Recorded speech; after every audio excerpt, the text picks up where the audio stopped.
ver a los republicanos del MAGA, o sea, del Make America Great Again, o hacer América grande de nuevo, cómo son abucheados por su propia comunidad, me da un poco de tranquilidad sobre lo que está pasando en Estados Unidos. Bueno, no tranquilidad, pero más es saber que la gente se está dando cuenta de los errores que cometen. Pero hace unos días pasó algo aún más interesante, y es que no fue un simple republicano, sino que fue Donald Trump a quien abuchearon. Y no fueron abucheos tranquilos, fueron abucheos, silbidos y mucho enojo detrás de todo eso. Y como era de imaginarse, la personalidad poco madura que tiene Donald Trump lo obligó a estallar. Y empezó a atacar de manera desmedida a estos manifestantes. Y te voy a mostrar el video, pero antes de eso quiero ponerte en contexto y mostrarte algo muy interesante. ¿Qué llevó a que todo esto pase? O sea, ¿qué llevó los abucheos, los silbidos, el enojo y que finalmente se desatara en la furia de Donald Trump? Y esto lo podemos ver con el congresista republicano Mike Lawler. Kidnapping and deporting 2-year-olds who have cancer and sending them off. So my question to you, none of this is helping us. We're getting hurt. We in the community are being harmed by this. What are you doing to stand in opposition to this administration? And what specifically are you doing that warrants the label moderate?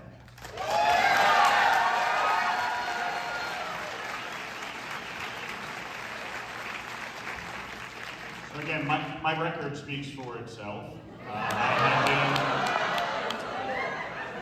I have been rated the fourth most bipartisan for a reason, which is a very simple fact, that unlike many of my colleagues, I actually do work across the aisle. I actually do sit down with my colleagues.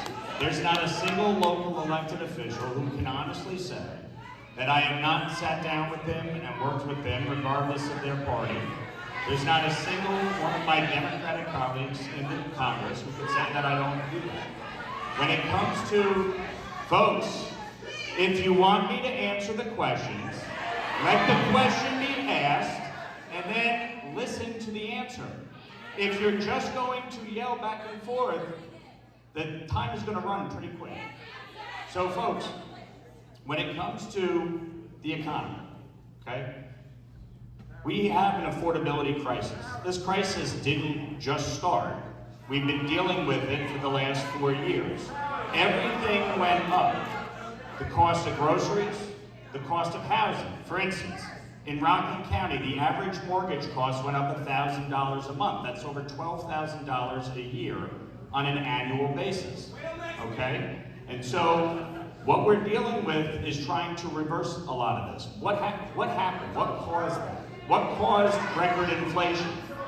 $5 trillion in new spending in the first 2 years of the Biden administration is what gave us record inflation. And so when you have record inflation, you have to be able to curtail inflation. So what happened? Interest rates went up, right? And that drove up mortgage costs. You have to be able to reverse that. So you bring down interest rates, you bring down spending. Right now, we are 36 trillion in debt. We are spending 7 trillion on an annual basis, with 2 trillion in deficit spending and 1 trillion in interest payments on our debt. At the end of this year, the Tax Cuts and Jobs Act is going to expire. And we're getting there. Y por si no lo sabías, Mike Lawler es un republicano del estado de Nueva York, que probablemente sea de los más mentirosos de todos, que finge ser normal, bipartidista, que en palabras de él es un republicano común. No es extremista ni nada de eso, pero por supuesto que defiende a Donald Trump y ha aceptado millones de dólares de Elon Musk. Así que obviamente está comprado por esta administración y está dispuesto a hacer lo que sea por ella, llegando a puntos tales como encarcelar estudiantes por escribir su opinión, recortar el fomento económico para el Medicaid y el Medicare y prácticamente atacar los programas que mantienen con un mejor estado de salud a las personas que no tienen tanto dinero como para poder pagarlo. ¿Y qué creen? La gente se hartó y la gente comenzó a abuchear y a estar enojada con Mike Lawler. ¿Pero qué creen? Esto fue en la agenda de Donald Trump, así que él también se llevó estos abucheos. Pero créanme que esto realmente lo sacó de quicios, tanto así que hizo una publicación diciendo qué deberían de hacerle a las personas que se fueron en contra de él y en contra de Mike. Vamos a revisar eso y también vamos a revisar la lista de reglas que le pusieron afuera de la oficina de Mike Lawler. Debido a que Mike Lawler estaba tan asustado de los abucheos, que obviamente iban a ocurrir durante el Cabildo, publicó una lista de reglas, incluyendo una que decía que si protestabas pruebas y vas a ser expulsado. Y después de presenciar este cabildo, Donald Trump escribió lo siguiente: los demócratas de la izquierda radical están pagando una fortuna para que las personas se infiltren en los cabildos de los congresistas y senadores republicanos, hombres y mujeres. Estos grandes políticos patriotas no deberían tratarlos amablemente. Hagámoslos expulsar de inmediato de la sala. Son alborotadores y provocadores. Debes de permitir que tu audiencia sepa contra qué estás luchando, o de lo contrario pensarás que son republicanos y que hay disensión en el partido. No, no la hay, solo hay amor y unidad. Los republicanos estamos muy felices con lo que está ocurriendo en nuestro país. Todos amamos Estados Unidos. Así que, como era de esperarse, Donald Trump quiere usar su poder para detener, o mejor dicho, encarcelar a las personas que estén en contra de él, o sea, prácticamente silenciar o detener a su oponente, ya sean manifestantes, estudiantes o incluso jueces. Esas son las personas que Donald Trump quiere encarcelar. Por otro lado, la parte de los manifestantes pagados, yo creo que ya he usado muchas veces esa frase. Y lo peor de todo es que no sé si ustedes lo recuerden, pero Elon Musk estaba regalando cheques con millones de dólares a personas que votaran por Donald. Así que si hablamos de personas pagadas por hacer algo, yo dejo eso ahí. Y por otro lado, si hay problemas dentro del partido republicano de Donald Trump, es únicamente porque sus leyes son un fiasco. No se trata solo de demócratas independientes. Los republicanos en el Congreso están enojados con Donald Trump y su falta a la primera enmienda. La primera enmienda de Estados Unidos, por si no lo saben, es prácticamente la ley de la libre expresión. O sea que cualquiera puede decir lo que siente y lo que cree en cualquier lado, siempre y cuando no altere físicamente a nadie. O sea, yo te puedo decir lo que pienso, pero no te puedo pegar. Si te pego es ilegal, si no te pego, puedo hacerlo sin problema. De hecho, un comentador estadounidense llamado Chris Helens habló muy bien de esto. We're not even 100 days in, and Trump is already at the polls are fake stage. But again, they show what they show, even at the granular level, right? When you dive into it and you look through the numbers, you break his approval rating down by issue, things don't get any better for him. I mean, he is underwater on basically everything. Let's start with the economy. That's supposed to be Trump's bread and butter. Traditionally, it's been his biggest strength. That same Fox News poll has 56% of voters approving of Trump's handling of the economy, 38 approve, underwater by 18 points. And it's not hard to see why. He ran on making things cheaper on day one. That was his promise. But maybe you've noticed things are not cheaper. They are not. Instead, he started a trade war, tanked the stock market, is about to make everything more expensive. A new Reuters Ipsos poll shows disapproval of Trump's handling specifically on the cost of living at 57%. That Fox poll shows him with a 59% disapproval rating on inflation and a 58% disapproval rating on tariffs. A new Pew poll has disapproval of the tariffs at 59%. The data here is real crystal clear, right? Keep in mind, and this is key, stuff hasn't even really started to get more expensive yet. The fallout from the tariffs takes time. There's a delayed reaction before we start seeing shortages and price hikes. Now, if that happens, it's sort of an interesting question about what happens to Trump's numbers. Can they go lower? Can they break through the previous floor? But here's the thing, it is not just the economy, even on immigration, right? Where he likes to pretend the country is just overwhelmingly united on his side. He's slipping. A bunch of recent polls show him underwater on issues of immigration, ranging from about a point to as much as 5 points. That was not the case a month or 2 months ago. That Fox News poll provides some interesting insights because when voters were asked about border security, Trump is doing very well.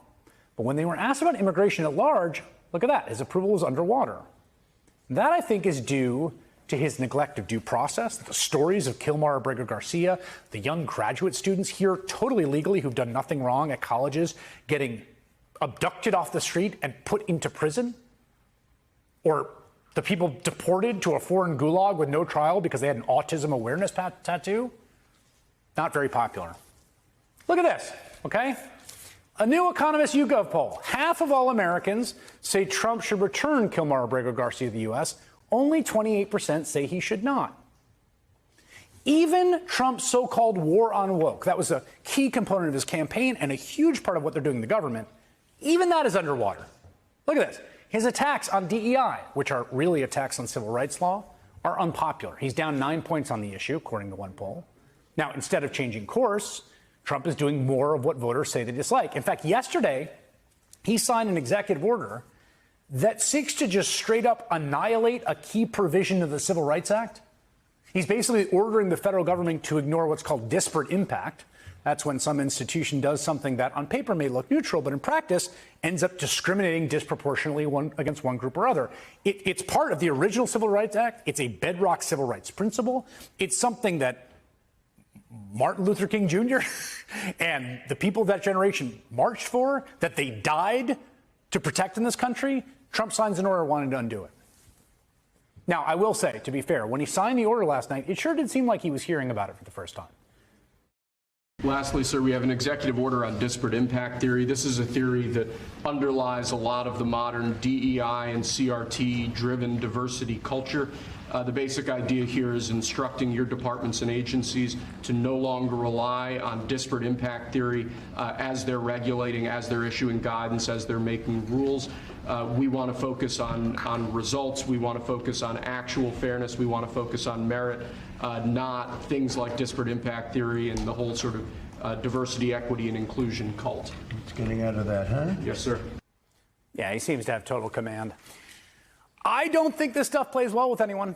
Again, I don't want to overstate the case here, right? Like, we're a very polarized country. Trump just won an election that, by all rights, I think it was preposterous he won, but he won. There's enduring popularity among his base. But again, Trump keeps acting like he has a huge mandate. In reality, he is unpopular at basically every turn. Because here's the thing, and this is really key, and we've seen this now a few times, so whatever skills he has at marketing and branding, and they are considerable, one has to say, he does not have the same skills for governing. Turns out people bought the packaging, but once again, we're all reminded the product inside sucks. The only thing keeping him afloat is an agenda of intimidation and fear that enforces a politically toxic kind of discipline among Republicans in Washington. They feel they have to go along with his unpopular agenda. But I think, not guaranteed, I think it's going to catch up to them eventually. Because fundamentally, right, look at those numbers, look at where the country's at. They don't have the American people on their side right now.